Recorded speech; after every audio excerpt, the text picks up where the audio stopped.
3 meses. 3 meses desde que Israel escapara do Egito em fuga desesperada. 3 meses de deserto, de migalhas de maná do céu, de água brotando de rochas, milagres após milagres demonstrando que Deus estava com eles. E agora, ao 3º mês, eles chegaram ao lugar que seria o palco de um dos encontros mais transcendentais entre Deus e humanidade, o Monte Sinai. O povo acampou ao pé da montanha. 7 centros de milhares de pessoas, homens, mulheres, crianças, rebanhos inteiros, formando um acampamento imenso no deserto.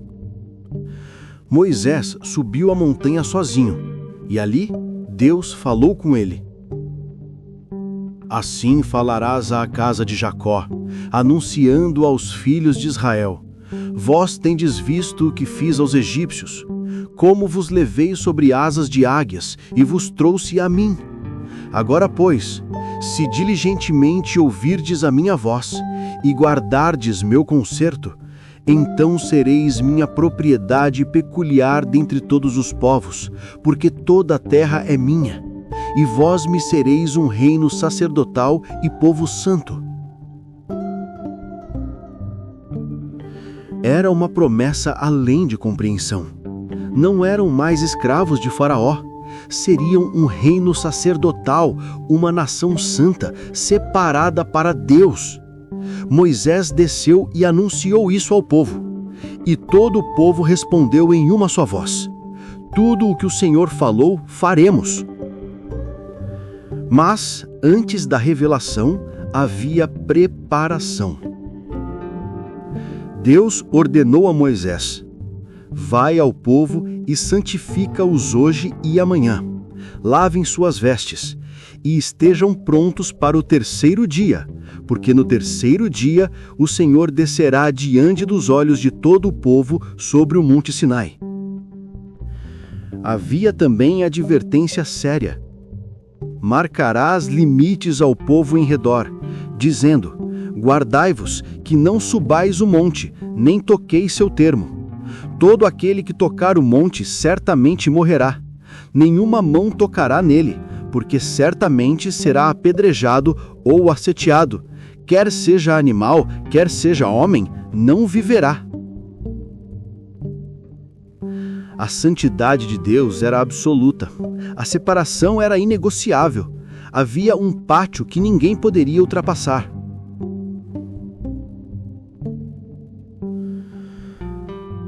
O povo preparou-se durante 2 dias.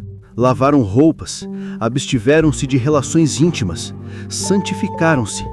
A antecipação crescia. Algo extraordinário estava prestes a acontecer. E então veio o amanhecer do 3º dia. Ao amanhecer, algo começou. Primeiro, trovões eclodiram do céu. Relâmpagos cortavam a atmosfera em zigue-zagues violentos. Uma nuvem espessa desceu sobre o monte, criando escuridão no meio do dia. E então, um som. Um som de trombeta celestial. Não era som comum. Era som que penetrava no peito, que congelava o sangue, que fazia cada criatura viva compreender que algo sobrenatural estava acontecendo. Houve trovões, relâmpagos, uma nuvem espessa sobre o monte e muito forte clangor de trombeta, de maneira que todo o povo que estava no arraial se estremeceu. Moisés levou o povo fora do acampamento ao encontro de Deus. Eles se colocaram ao pé do monte, observando.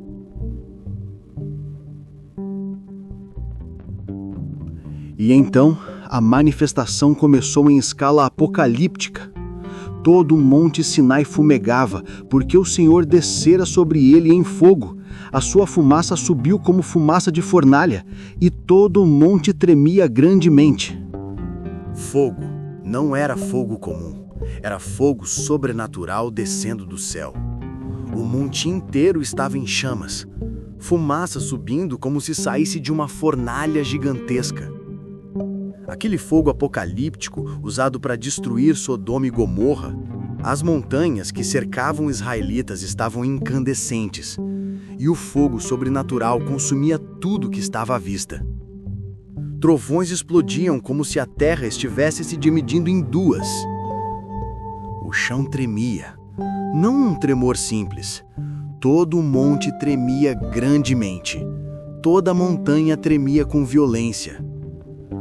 O som da trombeta continuava aumentando, e o clangor da trombeta ia aumentando cada vez mais. E então, em meio a este caos sobrenatural, este fogo, este trovão, esta escuridão, este tremor, Deus falou. Moisés falava e Deus lhe respondia no trovão. A voz de Deus não era um sussurro, era uma voz que ecoava através do trovão, que fazia a terra tremer, que era tão aterradora que o próprio céu parecia responder. Do meio do fogo, da nuvem e da escuridão, Deus falou com grande voz. Deus chamou Moisés ao cume do monte, e Moisés subiu. Não para cima das chamas, não para a fumaça abrasadora, mas para o topo onde estava a presença divina. O povo, trêmulo de medo, permanecia aos pés da montanha, observando. O espetáculo era assustador demais.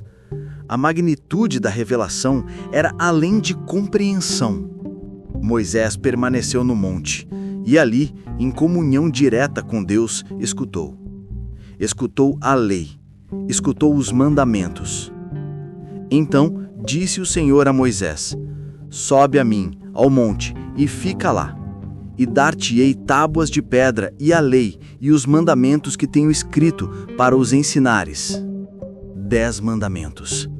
Não eram sugestões, não eram boas ideias.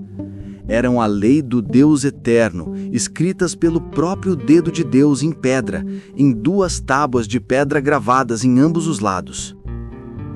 Os mandamentos abrangiam tudo: o relacionamento com Deus, não tenhais outros deuses, não façam ídolos, não tomareis o nome do Senhor vosso Deus em vão, santificareis o sábado, e o relacionamento com outros seres humanos.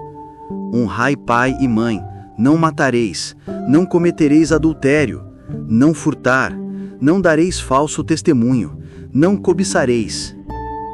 Moisés permaneceu no monte por 40 dias e 40 noites.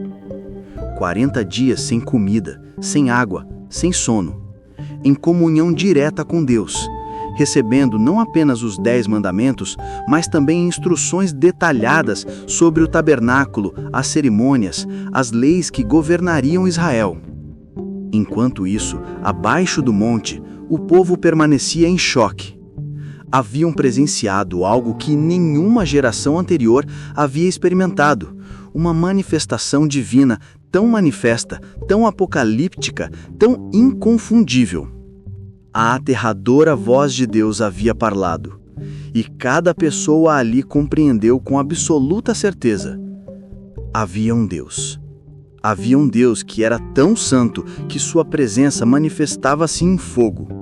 Um Deus cuja voz era trovão.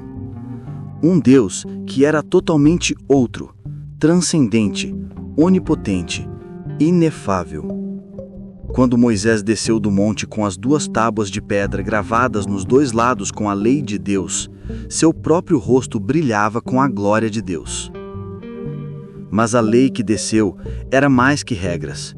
Era a revelação da santidade de Deus. Era o padrão absoluto de justiça. Era Deus se revelando como moralmente absoluto e imutável. Os 10 mandamentos tornaram-se não apenas lei de Israel, mas fundação da civilização ocidental. Cada estrutura legal moderna tem suas raízes nos princípios revelados aquele dia no Monte Sinai. Mas havia algo mais profundo. Os mandamentos revelavam tanto a santidade de Deus, quanto a impossibilidade humana de alcançá-la. Ninguém poderia guardar perfeitamente aqueles mandamentos. E isso apontava para uma necessidade, a necessidade de um Salvador que pudesse fazer por humanidade o que a lei revelava que era impossível. O dia no Sinai foi declaração, foi apelo, foi lei e graça entrelaçadas. Foi Deus dizendo ao povo: eu sou santo, vós sois meu povo, e vou dar a vós a lei que expressa minha santidade.